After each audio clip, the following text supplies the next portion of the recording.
नमस्कार दोस्तों। आज आपका स्वागत है द मनी फाइनेंस शो में। द मनी फाइनेंस शो में मैं आपका स्वागत करता हूं।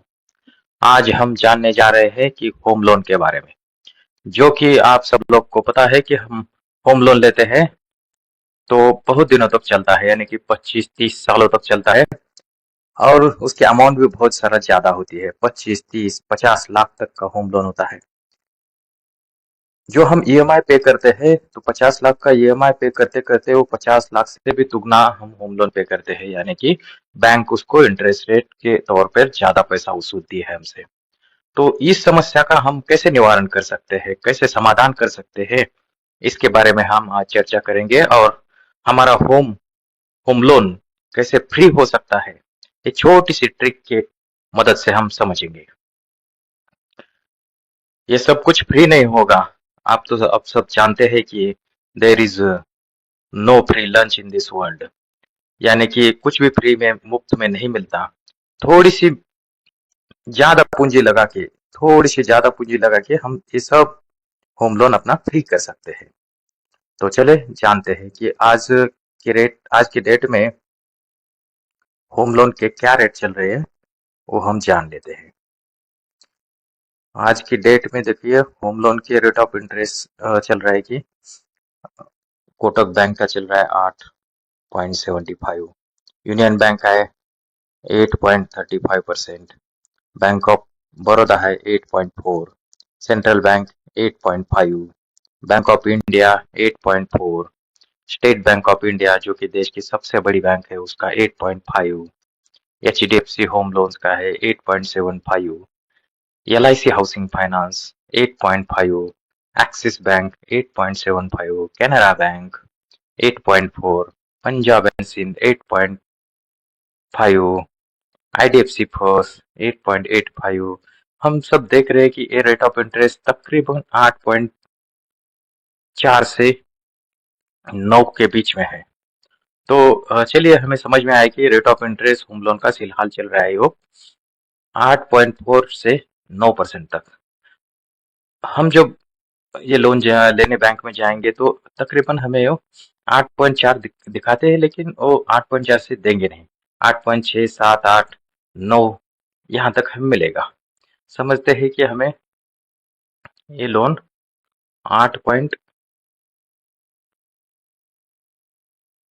से मिल गया, 8% से मिल गया। और टेन्योर हम सबसे लंबी टेन्योर उपलब्ध है वो लेते हैं। 50 लाख का लोन फिलहाल घर के जो होम के प्राइसेस है वो बहुत बड़े हैं, तो सोचते हैं कि हम 50 लाख का लोन लेते हैं 8.8 के रेट ऑफ इंटरेस्ट से 30 ईयर के लिए, यानी कि 30 साल का होम लोन लेते हैं।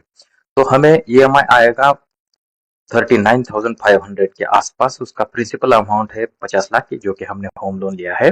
और टोटल इंटरेस्ट हम कितना पे कर रहे हैं, 92,024,935 इतना बड़ा इंटरेस्ट रेट हमें यहाँ पे कर रहे हैं इंटरेस्ट।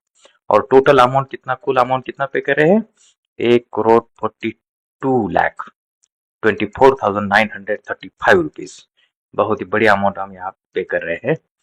तब जाके 30 साल इतना अमाउंट पे करने के बाद हमारा घर अपना होगा।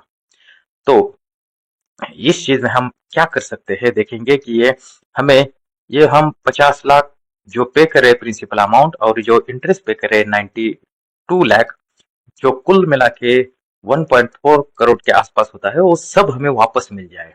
छोटी सी अमाउंट देके ये समय हमें वापस मिल जाए। तो इसका हम समाधान निकालने के लिए जाते हैं एसआईपी कैलकुलेटर में। जब मार्केट में हम थोड़ी सी किस्त देकर कैसे इसे फ्री कर सकते हैं, हमें करना क्या है, तो छोटी सी एक एसआईपी शुरू करना है। कब, जब हम होम लोन लेते हैं उसी वक्त एक छोटा सा अमाउंट, यानी कि यहाँ हम देखते हैं कि 2600 रुपए हम का अमाउंट लेते हैं, 2500 2600 रुपए का।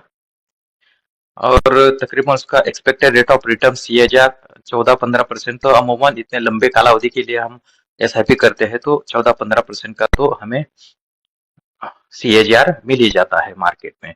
तो एसआईपी करेंगे पूरे 30 ईयर के लिए, जो कि हमारा होम लोन का टेन्योर है 30 ईयर के लिए। तो अमाउंट कितना बनेगा 30 ईयर के बाद, वो उस पर जरा हम नजर डालते हैं। इन्वेस्टेड अमाउंट यानी कि जो में हमने 2600 करके इस 30 साल में प्रति माह 2600 के हिसाब से 30 साल में कितना पैसा दिया है, तो 9,36,000 दिया है।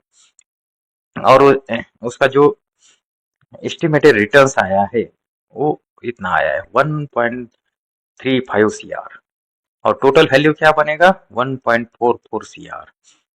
तो इतना बड़ा अमाउंट 30 साल के बाद बन गया है 1.44 CR। और हमारा होम लोन का कितना हो गया था 1.42 CR, यानी कि जो हम होम लोन को प्रिंसिपल अमाउंट हो EMI की तरफ हमने दिया है, जो कि प्रिंसिपल अमाउंट इंटरेस्ट सब मिला के जितना अमाउंट हुआ है उतना अमाउंट हमें सिर्फ 2600 की SIP ने वापस कर दिया है। यदि हम ये होम लोन लेते समय उसी डेट ये 2600 की एक SIP किसी भी अच्छे से इंडेक्स फंड में शुरू कर देते हैं, तो हमें अपना घर 30 साल के बाद मुफ्त में मिल जाता है। केवल 2600 का एक कमाल है। तो मेरी सबसे गुजारिश है कि ये आप जो भी होम लोन लेंगे वो अलग से एक ये देखिए 50 लाख का होम लोन लेंगे तो हम तकरीबन 40,000 के आसपास EMI देने को तैयार रहते हैं। तो एक छोटा सा अमाउंट हम 2600 का उसमें ऐड कर दे और सोचे कि हमारा EMI ही 42,500 है, ऐसा समझ जाए, और छोटा सा SIP शुरू कर दीजिए एक इंडेक्स फंड में। तो 30 ईयर के बाद आपका घर आपको मुफ्त में मिल जाएगा। ये सब कमाल है, कोई अजूबा नहीं है, ये कमाल है कंपाउंडिंग का, ये कमाल है अपनी डिसिप्लिन का। ये दिखने में इतना आसान लगता है लेकिन आसान है नहीं, क्योंकि लोग इतने डिसिप्लिन नहीं होते हैं। हर महीने 2600 रुपए 30 साल तक इन्वेस्ट करते रहना कोई आसान बात नहीं है। बहुत ही कम लोग ऐसा कर पाते हैं। इसीलिए जो कर पाते हैं उनके लिए ही ये ऐसा कैलकुलेशन सामने आके उनको इतने पैसा मिल पाता है। तो कौन से इंडेक्स फंड में इन्वेस्ट कर देना चाहिए, कौन से इंडेक्स फंड अच्छे हैं, कौन से इंडेक्स फंड ने अच्छे रिटर्न 20, 25, 30 सालों में दिए हैं, ये हम अगले वीडियो में देखेंगे।